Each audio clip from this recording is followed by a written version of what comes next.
नमस्कार, face to face में एक बार फिर से आपका स्वागत है। आज हमारे साथ आईपीएस सुनील शर्मा जी मौजूद हैं। आइए उनसे बात करेंगे और जानने की कोशिश करेंगे कि आखिर वो आईपीएस क्यों बने, और इसके पहले भी उन्होंने बहुत सारे जॉब किए थे जैसे मुझे जानकारी मिली है। तो आखिरकार वो आईपीएस में आके क्यों ठहर गए। शर्मा जी, जैसे सबसे पहले मैं जानना चाहूँगा कि शुरुआती दिनों में आपने काफ़ी संघर्ष किया है। क्या संघर्ष था और कौन सी उसमें ऐसी प्रेरणा थी कि आपको आईपीएस ही बनना था? ये मैं अलीगढ़ उत्तर प्रदेश से आता हूँ। मेरे पिताजी इलेक्ट्रिकल इंजीनियरिंग से डिप्लोमा किए थे, तो वो दिल्ली एक बिरला टेक्सटाइल मिल में नौकरी करते थे। उसी दौरान दिल्ली में मेरा जन्म हुआ। पढ़ाई लिखाई शुरू में वहीं पे ही हुई। 1996 में एक प्रदूषण से संबंधित पीआईएल में डिसीजन लेते हुए माननीय न्यायालय द्वारा दिल्ली से सभी पॉलिटिंग यूनिट्स को हटा दिया गया था, जिसकी वजह से मेरे पिताजी रातों रात बेरोजगार हो गए थे 1996 में। तब मैं क्लास 6 में पढ़ता था। तो पिताजी के बेरोजगार होने के बाद हम लोगों ने घर पे छोटा मोटा दुकान वगैरह ये सब काम किया।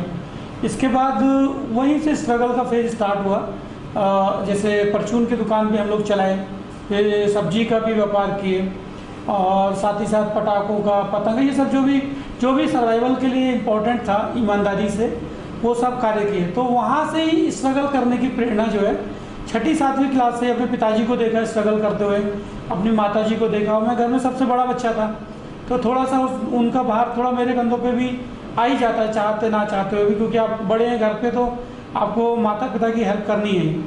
तो वहाँ से जो नींव, ये जो स्ट्रगल की आपने जो बात की, स्ट्रगल की नींव मेरी वहीं से पड़ी। तो वहीं से मुझे ये समझ में आया कि मेहनत करते रहेंगे तो धीरे धीरे करके आगे बढ़ सकते हैं। और आईपीएस में आने से पहले मैं 2006 में दिल्ली में ही सरकारी स्कूल में अध्यापक के पद पे ज्वाइन किया था। 2006 से 8 तक मैं वहाँ पे टीचर रहा, और फिर दिल्ली पुलिस में सब इंस्पेक्टर का एग्ज़ाम निकला था, तो मैं वो एग्ज़ाम दिया।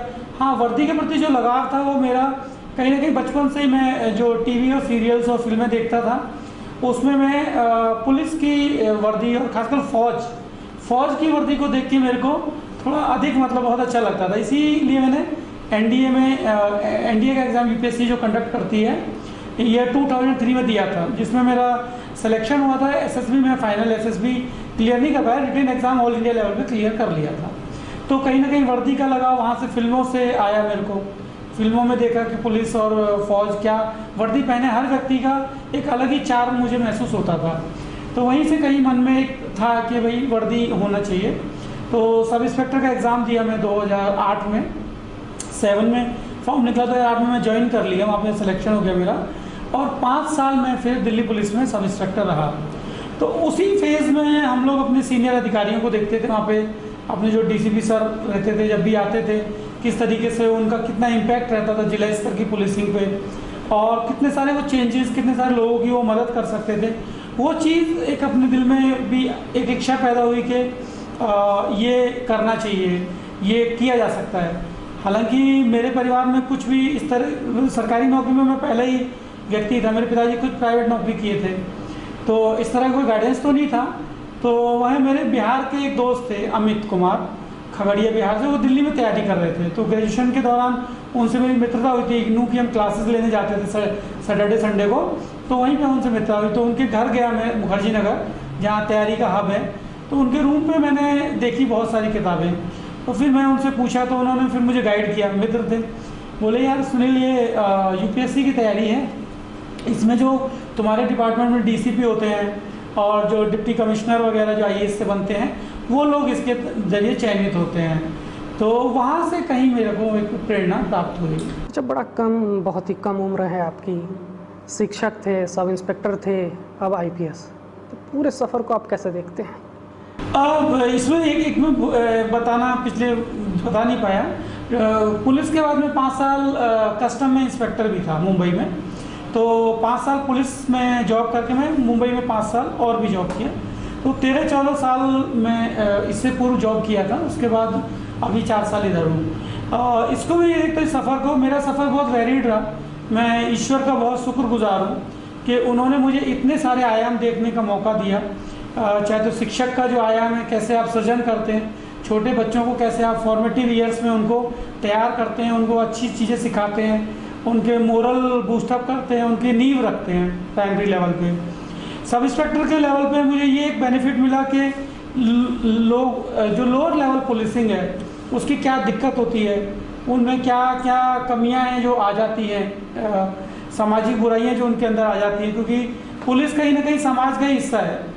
यदि किसी भी ज़िले की या किसी राज्य की पुलिस यदि बेकार है तो कहीं ना कहीं ये समाज का आईना ही है। जैसा समाज है पुलिस आपको वैसे मिलती है, ये गंगाजल मूवी का डायलॉग है, लेकिन मैं इसको फील करता हूँ ये सच भी है। तो सामाजिक बुराइयां कैसे लोअर लेवल पुलिसिंग में आती हैं और लोअर लेवल पुलिसिंग की क्या दिक्कत होती है, उनको कैसे अपन दूर कर सकते हैं, वो चीज़ मुझे सब इंस्पेक्टर की नौकरी से सीखने को मिली। दिल्ली में था तो दिल्ली में क्राइम रेट भी थोड़ा अन्य शहरों के मुकाबले अधिक है, क्योंकि जन घनत्व तो बहुत अधिक है।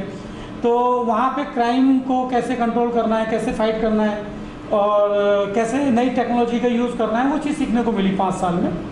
उसके बाद मुंबई में जो मैं कस्टम डिपार्टमेंट में गया तो वहाँ हमारा जो सामना था वो पूरे संभ्रांत वर्ग से था।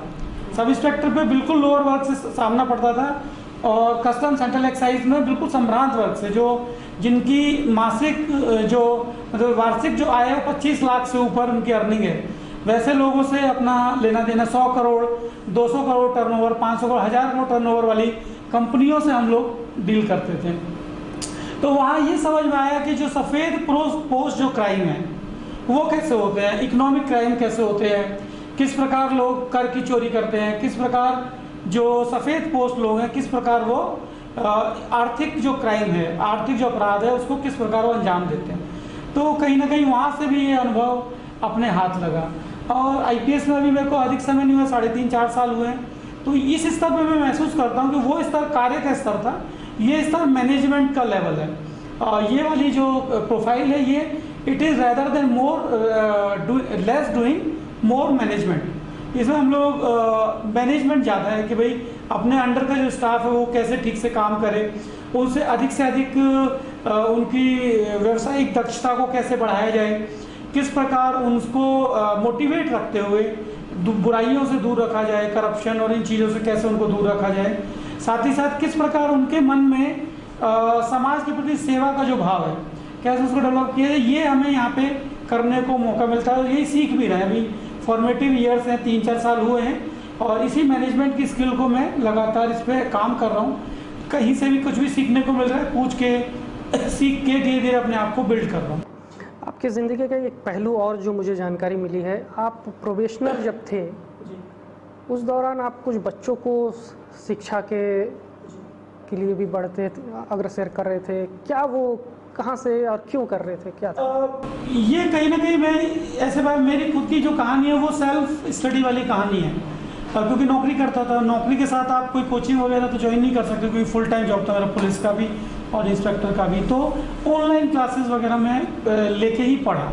जैसे यूट्यूब से यूट्यूब मेरे लिए तो गुरु द्रोणाचार्य के समान हुए, जैसे एकलव्य के लिए द्रोणाचार्य थे, ऐसे ही मैं तो कहता हूँ कि तकनीक जो थी, टेक्नोलॉजी जो थी, उसने मेरी सक्सेस में बहुत अहम रोल प्ले किया। उस टेक्नोलॉजी प्लेटफॉर्म पे जो डाटा का जो लोकतांत्रिकरण हुआ है यूट्यूब और गूगल और इन सब चीज़ के आने से, उस लोकतांत्रिकरण ने मेरे जैसे बच्चों को बहुत फ़ायदा पहुँचाया, जिनके पास इतने पैसे नहीं थे कि वो बड़ी कोचिंग ले सकें, जिनके पास कहीं ना कहीं इतना समय नहीं था कि वो बड़े शहर जाके तैयारी कर सके, दिल्ली जाके अपनी कोचिंग को कर सके। तो चूँकि मैं मुंबई में था, वहाँ कोचिंग का इतना अच्छा कल्चर नहीं है, दिल्ली में अधिकतर मूव करते हैं यूपीएससी तैयारी करने वाले, तो मेरे पे वैसा था नहीं, वैसी संभावना नहीं थी। तो ऐसे बच्चों के लिए यूट्यूब ने और ऑनलाइन लर्निंग ने एक बहुत बड़ा उनके लिए मौका दिया। तो वहाँ से मुझे ये सीखा कि जो हमने वहाँ से फ्री में प्राप्त किया है तो हमको उसको भी लौटाने का बनता है। जो लोग मेरी तरह के लोग हैं तो उनको भी क्यों ना हम ऐसा प्लेटफॉर्म, ऐसा मौका उपलब्ध कराएं। तो इसके लिए मैं आरंग में जब टीआई की ट्रेनिंग ले रहा था 3 महीने की, तो वहाँ पे भी मैंने एक फ्री कोचिंग खोलने का प्रयास किया और साथ ही साथ ऑनलाइन क्लासेस में भी मेरे अंडर में अभी 4 जो हैं, मेरी मेंटरशिप में 4 लोग जो है तैयारी कर रहे हैं अभी, जिनको मैं टेलीफोनिकली और उनको महीने में 1-2 बार उनसे मिल के बुक से, और उनको डे टू डे उनकी प्रोग्रेस पूछ के उनको गाइड कर रहा हूँ। 4 ऐसे बच्चे हैं जो तैयारी कर रहे हैं अभी एक उनमें क्लास 12 पास किए हैं, एक ग्रेजुएशन सेकेंड ईयर में, एक डिग्री कर चुके हैं और दूसरे डिग्री के बाद 2 साल का वो गैप लेके तैयारी कर।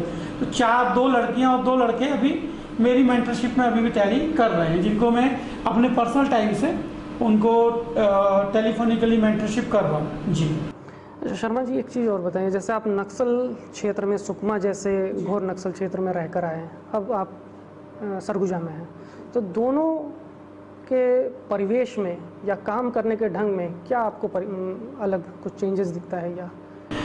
सर, मैं आपको अपने दिल की एकदम बात बताना चाहता हूँ। मैं वास्तविक नक्सल क्षेत्र में कार्य करके अपने आप को बहुत ही खुशनसीब माना और मैं दिल से चाहता हूँ कि मुझे नक्सल क्षेत्र में दोबारा जल्द से जल्द कार्य करने का वापस से मौका मिले।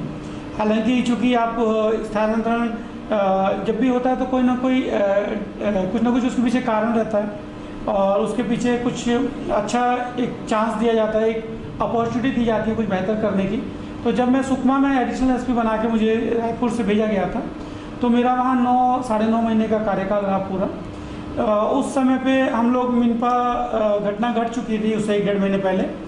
तो मेन टारगेट ये था कि मनोबल जो है अपने फाइटिंग फोर्स का, उस मनोबल को बिल्ड करना, उनके अंदर दोबारा से ऊर्जा का संचार करना और उनको लड़ने के लिए दोबारा से एकदम से एकजुट करना उतनी बड़ी घटना के बाद। ये मेरा बेसिक मैंडेट था, जो वहाँ जाके मैंने 9 महीने इसी पे काम किया।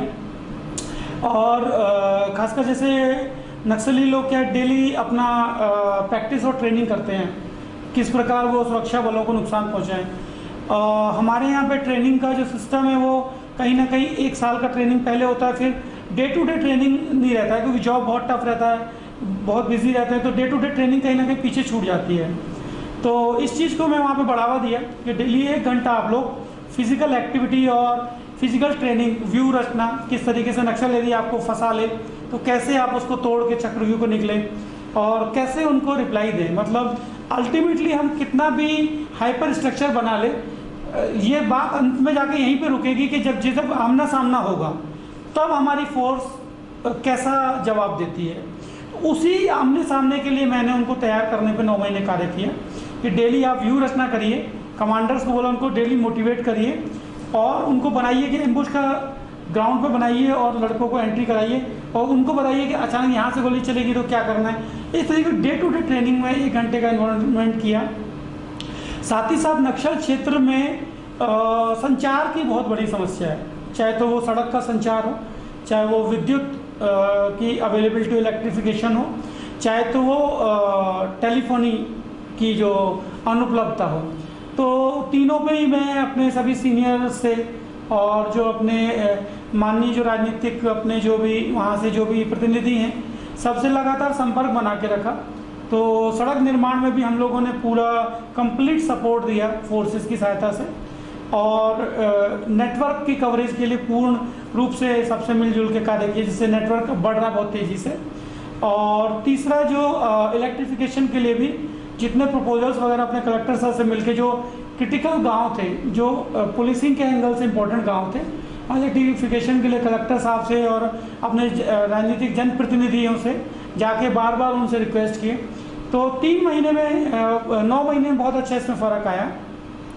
और मेरा सबसे इम्पॉर्टेंट पहलू ये रहा कि वहाँ पे 9 महीने में कोई भी हम लोगों को नुकसान 9 महीने में सुकमा जैसे अति विषम जिले में भी मेरे एक सिपाही को भी खरोंच वहाँ पे और नहीं आई पूरे 9 माह के दौरान।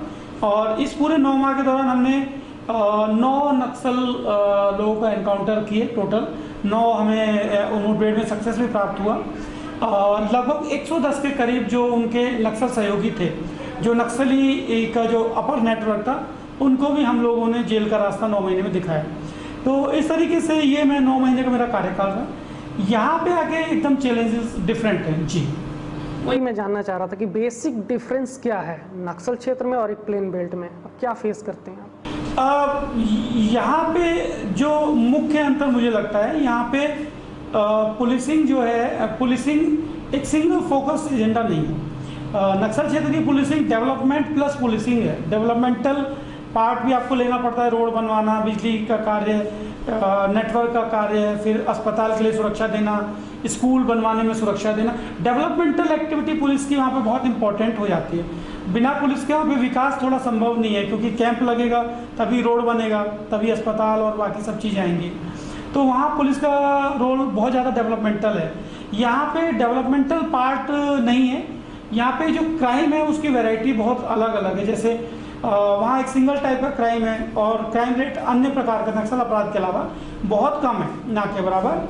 लेकिन यहाँ पे चूँकि शहरी क्षेत्र है, पॉपुलेशन जनगणना तो अधिक है, तो शहरी क्राइम जैसे चोरी हो गया और काफ़ी छीना झपटी, लूटपाट हो गया, आर्थिक क्राइम हो गया, किसी की भूमि पे कब्जा वगैरह इस तरह का क्राइम हो गया, नशे का व्यापार हो गया, और इस तरह के जो क्राइम है, महिला संबंधी अपराध हो गया, ये यहाँ पे शहरी क्षेत्र में अधिक हैं।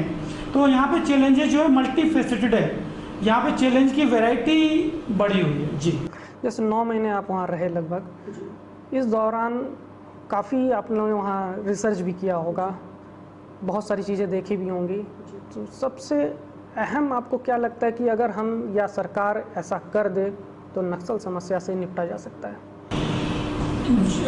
ये मेरे बिल्कुल पर्सनल व्यूज़ हैं।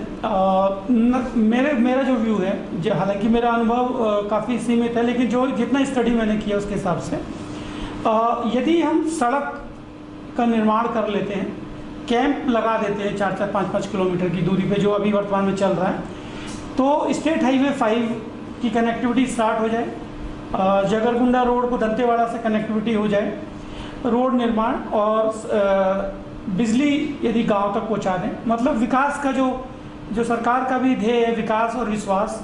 तो यदि विकास जो है वो प्रत्येक गांव तक, लोग तक यदि हम पहुंचा पाएँ, तो नक्सल समस्या धीरे धीरे अपने आप समाप्त हो जाएगी।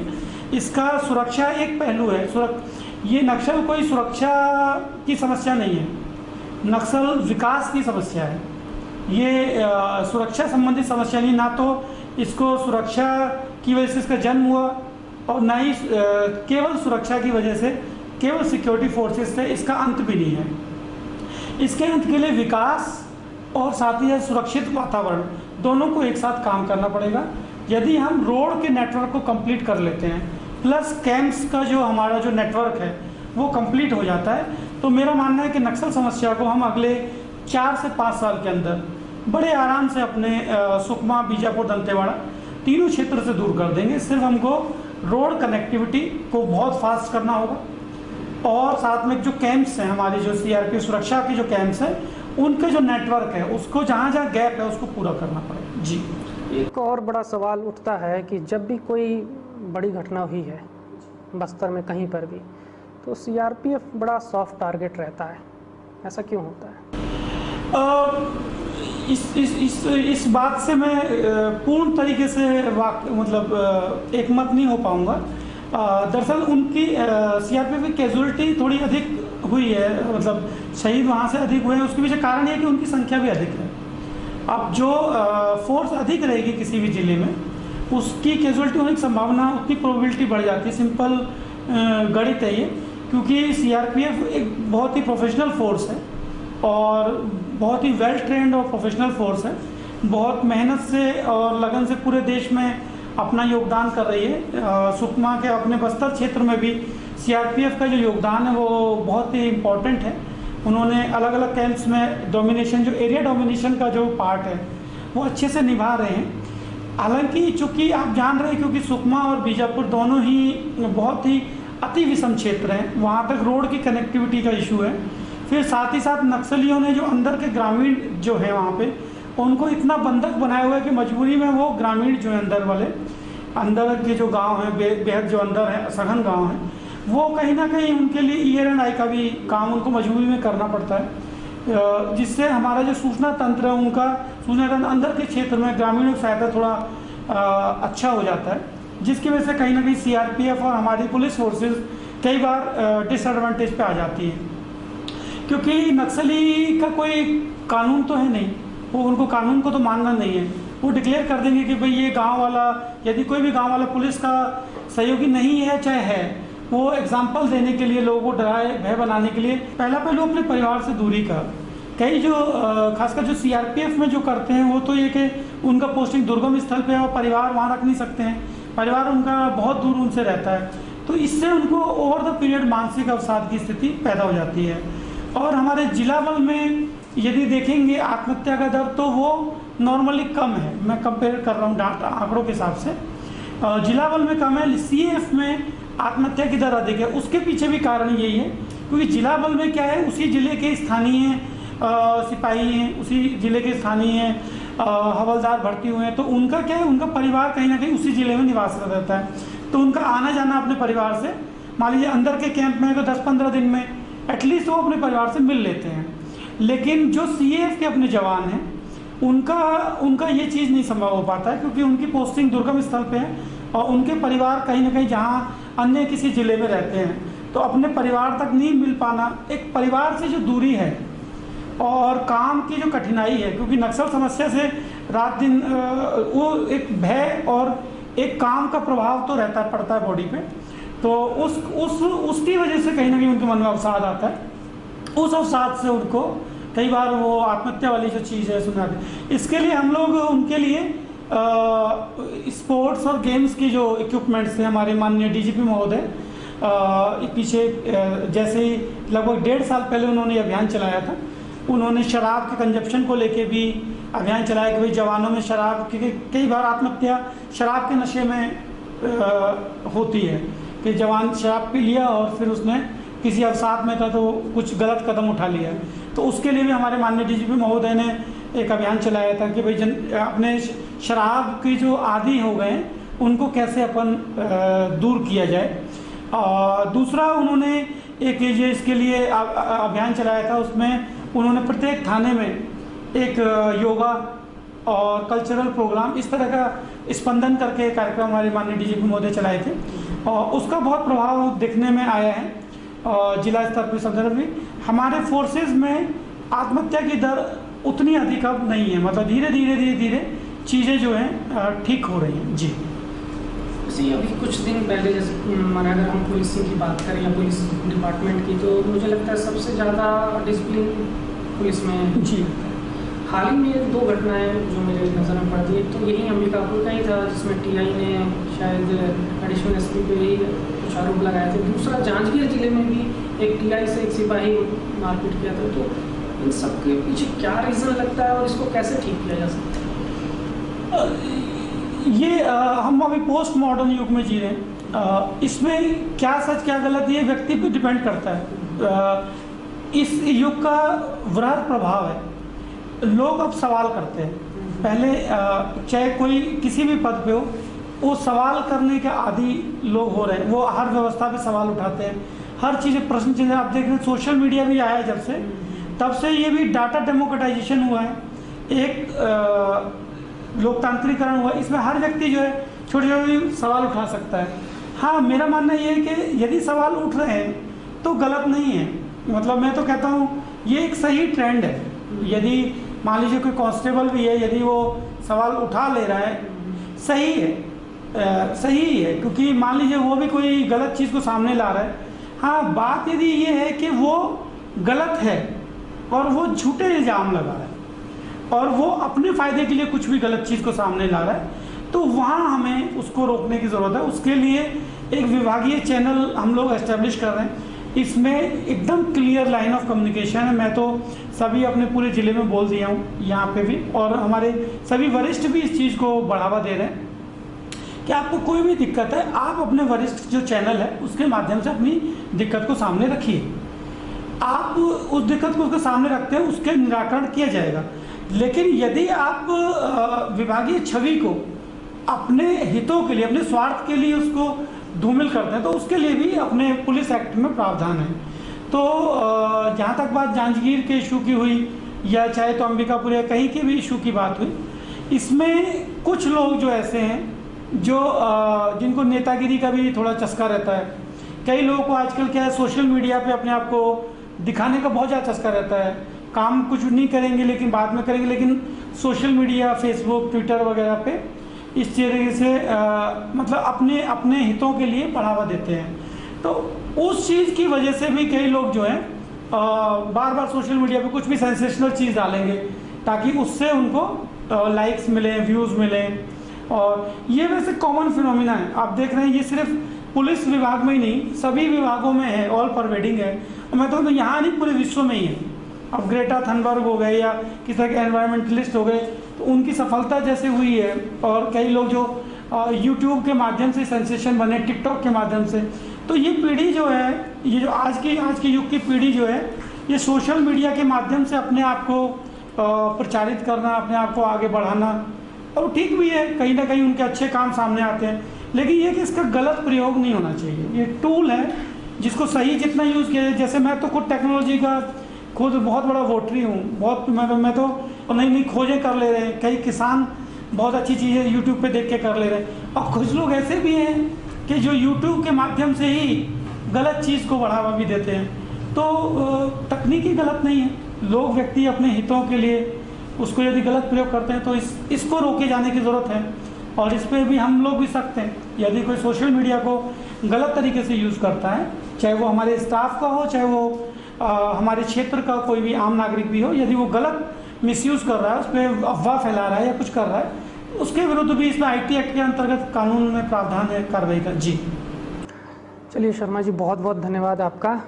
जैसे अभी हम बात कर रहे थे IPS सुनील शर्मा जी से, और इन्होंने लगभग हर पहलू में अपनी जानकारी दी, और जो सबसे अहम बात मुझे लगा कि समाज फिल्मों से बनता है और फिल्म से समाज बनता है। तो ये भी काफ़ी इंस्पायर्ड हैं फिल्मों से, महाभारत से, और उम्मीद करता हूँ कि आगे भी बहुत अच्छा काम आप करते रहेंगे। चलिए फ़िलहाल विराम देते हैं इस कार्यक्रम को, और अगले एपिसोड में फिर से एक बार नए किसी शख्स के साथ बैठेंगे और चर्चा करेंगे। तब तक के लिए नमस्कार।